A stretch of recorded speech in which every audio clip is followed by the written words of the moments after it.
परिस्थितियों में था, लॉकडाउन था, लेकिन टीचर्स से काम कराना और बच्चों की पढ़ाई में बिल्कुल भी दखल नहीं दिया गया, तो उसका सारा क्रेडिट नीरज जी को जाता है। तो मैं चाहूंगी सबको कि मैं आपको एक धन्यवाद स्वरूप ये बदला दे। बहुत बहुत धन्यवाद। और एक बार जोरदार तालियां हमारे यंग एंड डायनामिक अध्यक्ष महोदय जी के।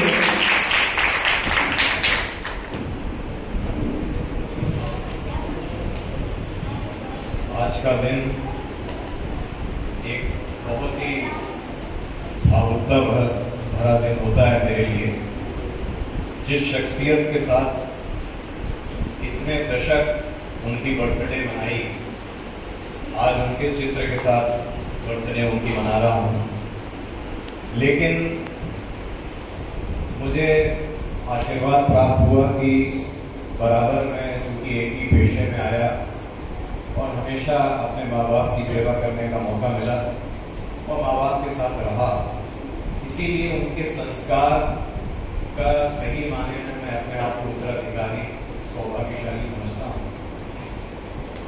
ऐसे दिनों में आपको कुछ दृष्टांत ही याद आते हैं और एक छोटा सा दृष्टांत आप लोगों से मैं शेयर करना चाहता हूँ कि जब मैंने वकालत शुरू करी तो माननीय पिताजी मेरे न्यायाधीश थे और एक दिन सवेरे हम लॉन में जब बैठे चाय पी रहे थे तो एक पक्षकार, शायद जिनका मुकदमा उनकी अदालत में रहा होगा, वो स्वयं चल करके और उनसे मिलने आ गए। मैं भी वकालत के पेशे में आ गया था तो मुझको समझ में आ रहा था कि इन्होंने ये काम गलत किया, लेकिन जिस सरलता और सौम्यता से मेरे आदरणीय पिताजी ने उस परिस्थिति को संभाला है, मैं वो आपको बताना चाहता हूँ। तो जब वो आए तो उन्होंने सबसे पहले कहा, साहब आपके कोर्ट में आज मेरा एक केस खड़ा है। मैं ये उम्मीद कर रहा था कि अभी हो सकता है पिताजी रजिस्ट्रार को टेलीफोन करें, कोई कंप्लेंट करें कि भाई ये डायरेक्ट कैसे चले आए हमारे पास। तो हमारे पिताजी ने बहुत शांति से उनकी बात सुनी और एक बात बोली कि भैया आप परेशान हो, मुझको नहीं मालूम आपको किसने राय दी थी कि जज साहब से आप जाके सीधे मिल लीजिए। बस मैं आपसे एक ही चीज पूछना चाहता हूँ कि अगर आपकी विपक्षी पार्टी उससे आकर के मिल गई होती तो आपको कैसा लगता? और ये सुन करके वो इतना स्तब्ध हो गया कि 2 मिनट मेरे आंखों देखा किस्सा है कि वो एकदम स्तब्ध खड़ा रहा और उसके बाद एकदम से उसने चरण छुए और उन्होंने कहा कि देखिए बाबूजी, आपकी अदालत से अगर मैं मुकदमा हार भी जाऊंगा तो मुझको न्याय मिलेगा और मैं बहुत क्षमा याचना करता हूँ आपसे, मैं पता नहीं क्या मेरी बुद्धि भ्रष्ट हो गई थी, मैं आपके पास आ गया। तो इतनी सरलता से उन्होंने उस परिस्थिति को हैंडल किया। तो मैंने उनसे बाद में पूछा कि पापा आपको गुस्सा नहीं है? उन्होंने कहा भाई गुस्सा करके हम क्या चीज कर लें, उसने गलत किया तो उसको मुझे ऐसी चीज बतानी थी कि वो दोबारा जीवन में ऐसी गलती ना करे। तो आप कोई भी काम करिए तो काम तो आपको वो करना है, उसको आप उत्तेजित होकर करिए या शांति से करिए, ये आपका निर्णय है, आपकी चॉइस है। तो ये जो उनको जो मैं समझता हूँ कि जो एक समभाव हमारे यहाँ भगवद गीता में जो एक समभाव का एक दिया है उदाहरण कि कोई भी परिस्थिति, मतलब न जाने कितनी ऐसी परिस्थितियों में मैंने उनको देखा, कभी उन्होंने अपने को आउट ऑफ कंट्रोल नहीं किया और ये मैंने सबसे बड़ी सीख उनसे ली है। मैं भी कोशिश करता हूँ कि अपने आप को उनके रास्ते पे चलाऊँ, मैं अभी सफल नहीं हूँ, कभी कभी मैं उत्तेजित होता हूँ, लेकिन कम से कम मन में उनकी ये सीख याद रखता हूँ। एक दूसरा छोटा सा दृष्टांत जो उनकी जब बहुत याद आती है तो मैं अपने आप को कैसे संभालता हूँ, ये मैं कहना चाहता हूँ। मई 2020 में मेरे माता जी का निधन हो गया और पिताजी की तबीयत भी मिली थी, लेकिन वो मेंटल फैकल्टीज उनकी बिल्कुल अलर्ट थी।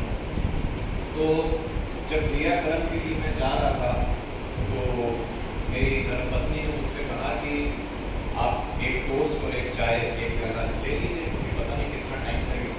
मैं वहाँ चली गई थी, मेरे मन में बहुत उलझन थी, तो मैंने कहा नहीं ठीक है, कोई बात नहीं, हम मैनेज करेंगे।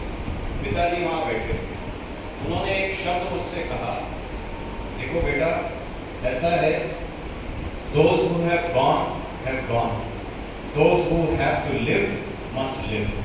So be brave, have your toast, have your cup of tea and then go. तो ये कुछ ये जो उनकी जो सोच, उनके जो विचार, मैं अपने आप को बहुत सौभाग्यशाली समझता हूँ कि मुझको उनका पुत्र होने का सौभाग्य प्राप्त है।